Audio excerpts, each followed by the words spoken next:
While he was still speaking, Judas came, one of the 12, and with him a great crowd with swords and clubs from the chief priests and the elders of the people.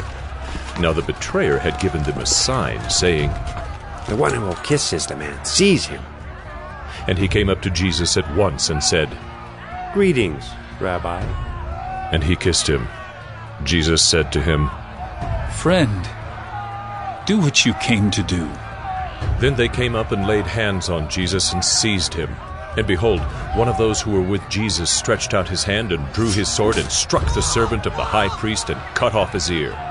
Then Jesus said to him, "Put your sword back into its place, for all who take the sword will perish by the sword. Do you think that I cannot appeal to my Father, and he will at once send me more than 12 legions of angels? But how then should the Scriptures be fulfilled, that it must be so?" At that hour Jesus said to the crowds, "Have you come out as against a robber, with swords and clubs to capture me? Day after day I sat in the temple teaching, and you did not seize me. But all this has taken place that the Scriptures of the prophets might be fulfilled." Then all the disciples left him and fled. And immediately while he was still speaking, Judas came, one of the 12, and with him a crowd with swords and clubs from the chief priests and the scribes and the elders. Now the betrayer had given them a sign, saying, "The one I will kiss is the man. Seize him and lead him away under guard." And when he came, he went up to him at once and said, "Rabbi." And he kissed him. And they laid hands on him and seized him. But one of those who stood by drew his sword and struck the servant of the high priest and cut off his ear.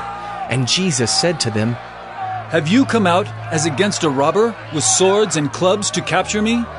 Day after day I was with you in the temple teaching, and you did not seize me.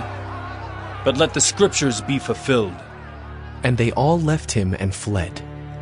And a young man followed him with nothing but a linen cloth about his body. And they seized him, but he left the linen cloth and ran away naked.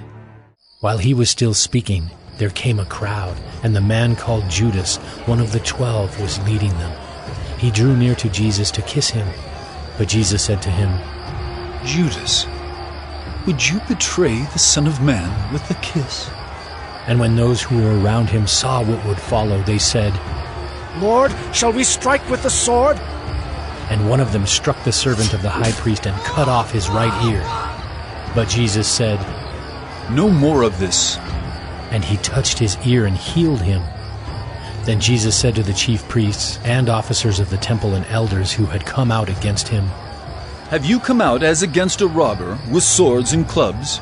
When I was with you day after day in the temple, you did not lay hands on me, but this is your hour, and the power of darkness."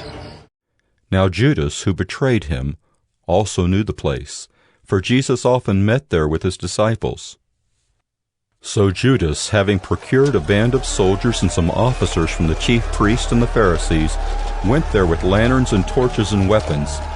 Then Jesus, knowing all that would happen to him, came forward and said to them, "Whom do you seek?" They answered him, "Jesus of Nazareth!" Jesus said to them, "I am he." Judas, who betrayed him, was standing with them. When Jesus said to them, "I am he," they drew back and fell to the ground. So he asked them again, "Whom do you seek?" And they said, "Jesus of Nazareth." Jesus answered, "I told you that I am he. So if you seek me, let these men go." This was to fulfill the word that he had spoken. "Of those whom you gave me, I have lost not one." Then Simon Peter, having a sword, drew it and struck the high priest's servant and cut off his right ear. The servant's name was Malchus. So Jesus said to Peter, "Put your sword into its sheath. Shall I not drink the cup that the Father has given me?" So the band of soldiers and their captain and the officers of the Jews arrested Jesus and bound him. First they led him to Annas, for he was the father-in-law of Caiaphas, who was high priest that year. It was Caiaphas who had advised the Jews that it would be expedient that one man should die for the people. The high priest then questioned Jesus about his disciples and his teaching. Jesus answered him, "I have spoken openly to the world. I have always taught in synagogues and in the temple, where all Jews come together. I have said nothing in secret. Why do you ask me? Ask those who have heard me what I said to them. They know what I said." When he had said these things, one of the officers standing by struck Jesus with his hand, saying, "Is that how you answer the high priest?" Jesus answered him, "If what I said is wrong, bear witness about the wrong. But if what I said is right, why do you strike me?" Then those who had seized Jesus led him to Caiaphas the high priest, where the scribes and the elders had gathered. Now the chief priests and the whole council were seeking false testimony against Jesus that they might put him to death. But they found none, though many false witnesses came forward. At last 2 came forward and said, "This man said, 'I am able to destroy the temple of God and to rebuild it in 3 days.'" And the high priest stood up and said, "Have you no answer to make? What is it that these men testify against you?" But Jesus remained silent. And the high priest said to him, "I adjure you by the living God, tell us if you are the Christ, the Son of God." Jesus said to him, "You have said so, but I tell you, from now on you will see the Son of Man seated at the right hand of power and coming on the clouds of heaven." Then the high priest tore his robes and said, "He has uttered blasphemy! What further witnesses do we need? You have now heard his blasphemy. What is your judgment?" They answered, "He deserves death!" Then they spit in his face and struck him, and some slapped him, saying, "Prophesy to us, you Christ. Who is it that struck you?" And they led Jesus to the high priest, and all the chief priests and the elders and the scribes came together. Now the chief priests and the whole council were seeking testimony against Jesus to put him to death, but they found none. For many bore false witness against him, but their testimony did not agree.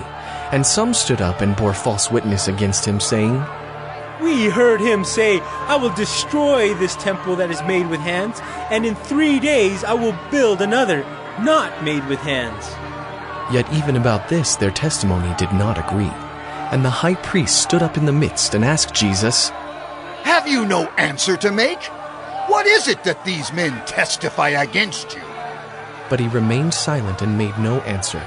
Again the high priest asked him, "Are you the Christ, the Son of the Blessed?" And Jesus said, "I am. And you will see the Son of Man seated at the right hand of power, and coming with the clouds of heaven." And the high priest tore his garments and said, "What further witnesses do we need? You have heard his blasphemy. What is your decision?" And they all condemned him as deserving death. And some began to spit on him and to cover his face and to strike him, saying to him, "Prophesy!" And the guards received him with blows. Then they seized him and led him away, bringing him into the high priest's house. And Peter was following at a distance. Now the men who were holding Jesus in custody were mocking him as they beat him. They also blindfolded him and kept asking him, "Prophesy! Who is it that struck you?" And they said many other things against him, blaspheming him. Annas then sent him bound to Caiaphas the high priest. And Peter was following him at a distance as far as the courtyard of the high priest, and going inside he sat with the guards to see the end. Now Peter was sitting outside in the courtyard, and a servant girl came up to him and said, "You also were with Jesus the Galilean." But he denied it before them all, saying, "I do not know what you mean." And when he went out to the entrance, another servant girl saw him, and she said to the bystanders, "This man was with Jesus of Nazareth." And again he denied it, with an oath. "I do not know the man." After a little while, the bystanders came up and said to Peter, "Certainly you too are one of them, for your accent betrays you." Then he began to invoke a curse on himself and to swear. "I do not know the man." And immediately the rooster crowed. And Peter remembered the saying of Jesus, "Before the rooster crows, you will deny me 3 times." And he went out and wept bitterly. And Peter had followed him at a distance right into the courtyard of the high priest, and he was sitting with the guards and warming himself at the fire. And as Peter was below in the courtyard, one of the servant girls of the high priest came, and seeing Peter warming himself, she looked at him and said, "You also were with the Nazarene Jesus." But he denied it, saying, "I neither know nor understand what you mean." And he went out into the gateway, and the rooster crowed. And the servant girl saw him and began again to say to the bystanders, "This man is one of them." But again he denied it. And after a little while the bystanders again said to Peter, "Certainly you are one of them, for you are a Galilean." But he began to invoke a curse on himself and to swear, "I do not know this man of whom you speak." And immediately the rooster crowed a second time. And Peter remembered how Jesus had said to him, "Before the rooster crows twice, you will deny me 3 times." And he broke down and wept. Then they seized him and led him away, bringing him into the high priest's house. And Peter was following at a distance. And when they had kindled a fire in the middle of the courtyard and sat down together, Peter sat down among them. Then a servant girl, seeing him as he sat in the light and looking closely at him, said, "This man also was with him." But he denied it, saying, "Woman, I do not know him." And a little later someone else saw him and said, "You also are one of them." But Peter said, "Man, I am not." And after an interval of about an hour, still another insisted, saying, "Certainly this man also was with him, for he too is a Galilean." But Peter said, "Man, I do not know what you are talking about." And immediately, while he was still speaking, the rooster crowed. And the Lord turned and looked at Peter, and Peter remembered the saying of the Lord, how he had said to him, "Before the rooster crows today, you will deny me 3 times." And he went out and wept bitterly. Simon Peter followed Jesus, and so did another disciple. Since that disciple was known to the high priest, he entered with Jesus into the court of the high priest, but Peter stood outside at the door. So the other disciple, who was known to the high priest, went out and spoke to the servant girl who kept watch at the door, and brought Peter in. The servant girl at the door said to Peter, "You also are not one of this man's disciples, are you?" He said, "I am not."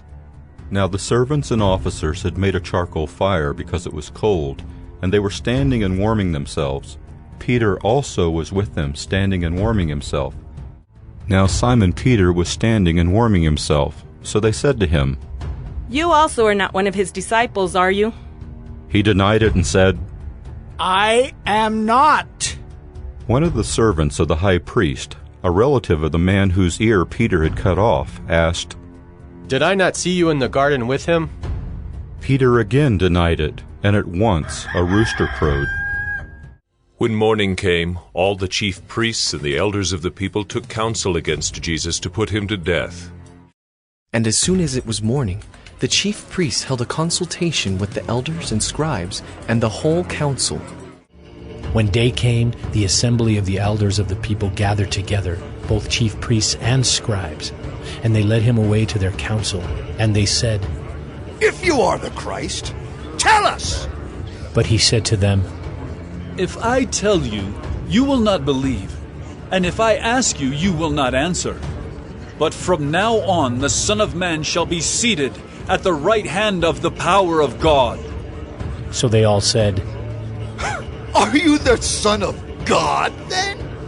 And he said to them, "You say that I am." Then they said, "What further testimony do we need? We have heard it ourselves, from his own lips." Then when Judas, his betrayer, saw that Jesus was condemned, he changed his mind and brought back the 30 pieces of silver to the chief priests and the elders, saying, "I have sinned by betraying innocent blood." They said, What is that to us? See to it yourself. And throwing down the pieces of silver into the temple, he departed, and he went and hanged himself. But the chief priests, taking the pieces of silver, said, "It is not lawful to put them into the treasury, since it is blood money." So they took counsel and bought with them the potter's field, as a burial place for strangers. Therefore, that field has been called the Field of Blood to this day. Then was fulfilled what had been spoken by the prophet Jeremiah, saying, "And they took the 30 pieces of silver, the price of him on whom a price had been set by some of the sons of Israel, and they gave them for the potter's field, as the Lord directed me." Now this man acquired a field with the reward of his wickedness, and falling headlong he burst open in the middle, and all his bowels gushed out. And it became known to all the inhabitants of Jerusalem, so that the field was called in their own language Akeldama, that is, Field of Blood. And they bound him and led him away and delivered him over to Pilate the governor. Now Jesus stood before the governor, and the governor asked him, "Are you the king of the Jews?" Jesus said, "You have said so." But when he was accused by the chief priests and elders, he gave no answer. Then Pilate said to him, "Do you not hear how many things they testify against you?" But he gave him no answer, not even to a single charge, so that the governor was greatly amazed. And they bound Jesus and led him away and delivered him over to Pilate. And Pilate asked him, "Are you the king of the Jews?" And he answered him, "You have said so." And the chief priests accused him of many things. And Pilate again asked him, "Have you no answer to make? See how many charges they bring against you." But Jesus made no further answer, so that Pilate was amazed. Then the whole company of them arose and brought him before Pilate, and they began to accuse him, saying, "We found this man misleading our nation and forbidding us to give tribute to Caesar, and saying that he himself is Christ, a king." And Pilate asked him, "Are you the king of the Jews?" And he answered him, "You have said so." Then Pilate said to the chief priests and the crowds, "I find no guilt in this man." But they were urgent, saying, "He stirs up the people, teaching throughout all Judea, from Galilee even to this place." Then they led Jesus from the house of Caiaphas to the governor's headquarters. It was early morning. They themselves did not enter the governor's headquarters, so that they would not be defiled, but could eat the Passover. So Pilate went outside to them and said, "What accusation do you bring against this man?" They answered him, "If this man were not doing evil, we would not have delivered him over to you." Pilate said to them, "Take him yourselves and judge him by your own law." The Jews said to him, "It is not lawful for us to put anyone to death."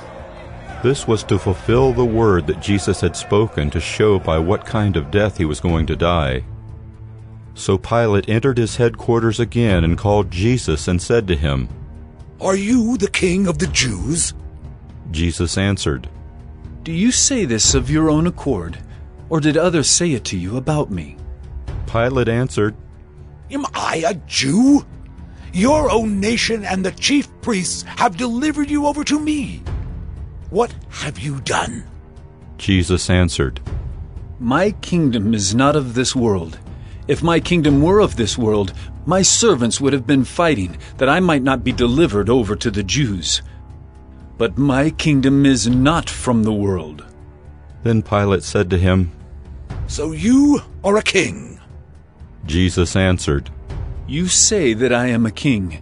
For this purpose I was born, and for this purpose I have come into the world, to bear witness to the truth. Everyone who is of the truth listens to my voice." Pilate said to him, "What is truth?" After he had said this, he went back outside to the Jews and told them, "I find no guilt in him." When Pilate heard this, he asked whether the man was a Galilean. And when he learned that he belonged to Herod's jurisdiction, he sent him over to Herod, who was himself in Jerusalem at that time. When Herod saw Jesus, he was very glad, for he had long desired to see him, because he had heard about him, and he was hoping to see some sign done by him. So he questioned him at some length, but he made no answer. The chief priests and the scribes stood by, vehemently accusing him. And Herod with his soldiers treated him with contempt and mocked him. Then, arraying him in splendid clothing, he sent him back to Pilate. And Herod and Pilate became friends with each other that very day, for before this they had been at enmity with each other. Now at the feast the governor was accustomed to release for the crowd any one prisoner whom they wanted. And they had then a notorious prisoner called Barabbas. So when they had gathered, Pilate said to them, "Whom do you want me to release for you, Barabbas or Jesus, who is called Christ?" For he knew that it was out of envy that they had delivered him up. Besides, while he was sitting on the judgment seat, his wife sent word to him, "Have nothing to do with that righteous man, for I have suffered much because of him today in a dream." Now the chief priests and the elders persuaded the crowd to ask for Barabbas and destroy Jesus. The governor again said to them, "Which of the two do you want me to release for you?" And they said, "Barabbas!" Pilate said to them, "Then what shall I do with Jesus, who is called Christ?" They all said, "Let him be crucified!" And he said, "Why? What evil has he done?" But they shouted all the more, "Let him be crucified!"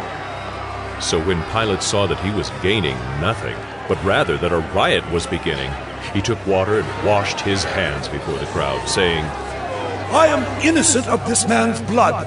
See to it yourselves." And all the people answered, "His blood be on us and on our children!" Then he released for them Barabbas, and having scourged Jesus, delivered him to be crucified. Now at the feast he used to release for them one prisoner for whom they asked. And among the rebels in prison who had committed murder in the insurrection, there was a man called Barabbas. And the crowd came up and began to ask Pilate to do as he usually did for them. And he answered them, saying, "Do you want me to release for you the King of the Jews?" For he perceived that it was out of envy that the chief priests had delivered him up. But the chief priests stirred up the crowd to have him release for them Barabbas instead. And Pilate again said to them, "Then what shall I do with the man you call the King of the Jews?" And they cried out again, "Crucify him!" And Pilate said to them, "Why? What evil has he done?" But they shouted all the more, "Crucify him!" So Pilate, wishing to satisfy the crowd, released for them Barabbas, and having scourged Jesus, he delivered him to be crucified. Pilate then called together the chief priests and the rulers and the people, and said to them, "You brought me this man as one who was misleading the people, and after examining him before you, behold, I did not find this man guilty of any of your charges against him. Neither did Herod, for he sent him back to us. Look, nothing deserving death has been done by him. I will therefore punish and release him." But they all cried out together, "Away with this man, and release to us Barabbas!" A man who had been thrown into prison for an insurrection started in the city, and for murder. Pilate addressed them once more, desiring to release Jesus, but they kept shouting, "Crucify! Crucify him!" A third time he said to them, "Why? What evil has he done? I have found in him no guilt deserving death. I will therefore punish and release him." But they were urgent, demanding with loud cries that he should be crucified, and their voices prevailed. So Pilate decided that their demand should be granted. He released the man who had been thrown into prison for insurrection and murder, for whom they asked. But he delivered Jesus over to their will. But you have a custom that I should release one man for you at the Passover. So, do you want me to release to you the King of the Jews? They cried out again, Not this man, but Barabbas! Barabbas! Now Barabbas was a robber. Then Pilate took Jesus and flogged him. And the soldiers twisted together a crown of thorns and put it on his head, and arrayed him in a purple robe. They came up to him, saying, Hail, King of the Jews! and struck him with their hands. Pilate went out again and said to them, See, I am bringing him out to you that you may know that I find no guilt in him. So Jesus came out, wearing the crown of thorns and the purple robe. Pilate said to them, Behold the man! When the chief priest and the officers saw him, they cried out, Crucify him! Crucify him! Pilate said to them, Take him yourselves and crucify him, for I find no guilt in him. The Jews answered him, We have a law, and according to that law he ought to die, because he has made himself the Son of God. When Pilate heard this statement, he was even more afraid. He entered his headquarters again and said to Jesus, Where are you from? But Jesus gave him no answer. So Pilate said to him, You will not speak to me? Do you not know that I have authority to release you and authority to crucify you? Jesus answered him, You would have no authority over me at all, unless it had been given you from above. Therefore he who delivered me over to you has the greater sin.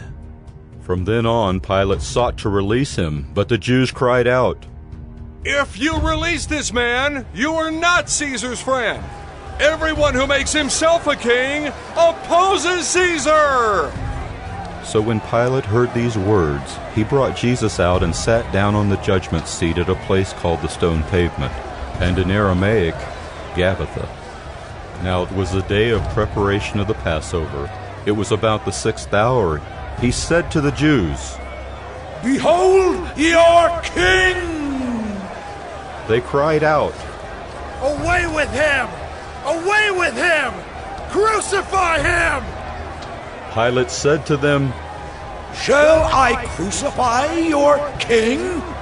The chief priests answered, We have no king but Caesar! So he delivered him over to them to be crucified. Then the soldiers of the governor took Jesus into the governor's headquarters, and they gathered the whole battalion before him.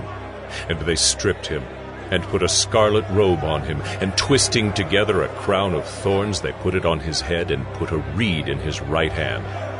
And kneeling before him, they mocked him, saying, Hail, King of the Jews!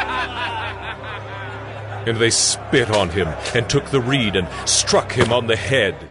And the soldiers led him away inside the palace, that is, the governor's headquarters. And they called together the whole battalion. And they clothed him in a purple cloak, and twisting together a crown of thorns, they put it on him. And they began to salute him. Hail, King of the Jews!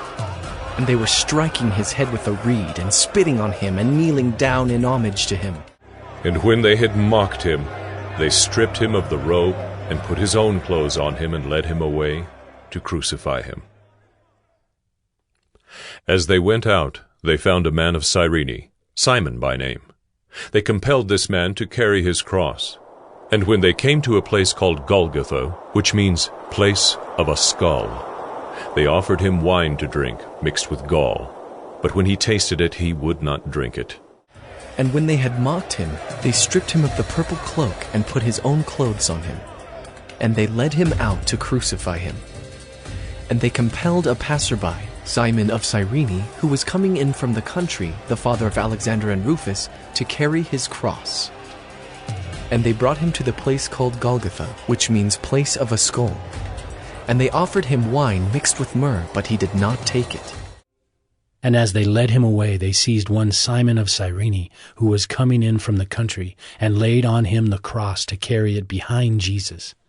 And there followed him a great multitude of the people and of women who were mourning and lamenting for him. But turning to them, Jesus said, Daughters of Jerusalem, do not weep for me, but weep for yourselves and for your children. For behold, the days are coming when they will say, Blessed are the barren, and the wombs that never bore, and the breasts that never nursed. Then they will begin to say to the mountains, Fall on us, and to the hills, cover us. For if they do these things when the wood is green, what will happen when it is dry? 2 others, who were criminals, were led away to be put to death with him. And when they came to the place that is called the Skull, there they crucified him and the criminals, one on his right and one on his left. So they took Jesus, and he went out, bearing his own cross, to the place called the Place of a Skull, which in Aramaic is called Golgotha.